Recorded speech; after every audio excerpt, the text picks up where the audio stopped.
घरात काही पूजाविधी असली की एवढी धावपळ होऊन जाती काय विचारूच नका. सर्वांना जय सियाराम. पेरू खुरपणी चालू आहे बघा आमची. पेरू खुरपायला आलेला आहे आणि पूजेचं म्हणतान तर पुढे सांगतेच तुम्हाला.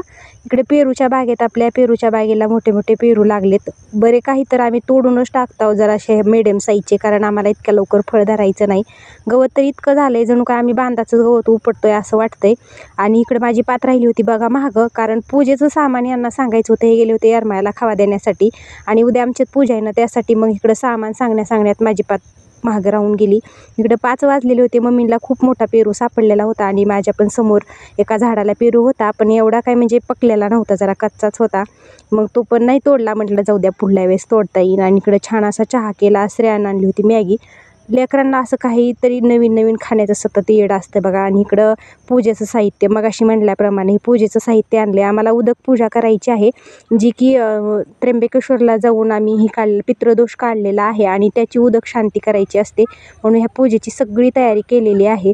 आता पूजा म्हटलं की 2-3 दिवसात अगोदरच माणूस हे घ्यायचं ते घ्यायचं ते आणायचं. आणि गुरुजींनी यादी पण टाकलेली होती व्हॉट्सअपला, हे जी काही तुमचं घरचं साहित्य ते आणा म्हटले. आणि संध्याकाळच्या जेवणात बनवलं होतं बघा मी आज पण मसाले भात, कारण मम्मीली पण सोमवार होता आणि सोमवारही माझ्या लक्षातच नाही, त्याच्यामुळे त्यांच्यासाठी पण भरपूर असा भात बनवला.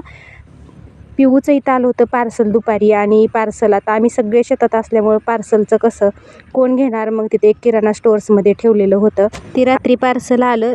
पिऊसाठी ड्रेस आणलेला होता. आणि इकडं श्रेयाला लागली होती बघा इळी. तिने घेवड्याची शेंगा नीट करत होती, तिच्या हाताला इळी लागली. ती चाललं होतं बघा मायल्याकराचं काहीतरी, कशाला तू चिरायला गेली असं तिला बोलत होते. आणि इकडं रात्रीची म्हणलं चला आता सगळे साहित्य काढून ठेवावं, उद्या मग काय गुरुजी आले की त्यांच्या हाताखाली पटापटा द्यावं. तांबे ती स्वच्छ घासून ती घेतले.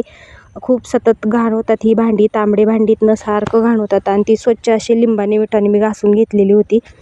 आता चला म्हटलं सगळी तयारी तर करून ठेवावी. इकडं मग चकाचक सगळी भांडी घासून ती घेतली. आणि चला म्हटलं वाती पण करून घ्याव्या, कारण उद्या लगेच तात्काळ वाती लागायच्यात. आणि ह्याच्यातलं काय होतं, सरकी काढलेली होती, त्याच्यामुळं मग आयता कापूस घेतला आणि वाती करून घेतल्या. रात्रीच पाणी भरून ठेवलं. सकाळी काय व्होल्टेज नसते बोरला, त्याच्यामुळे रात्रीच पाणी ते भरून ठेवलेलं. आणि धान्य पण लागायचं होतं. 1 किलो गहू, 1 किलो तांदूळ, परत विड्याची पानं, असं सगळं काढून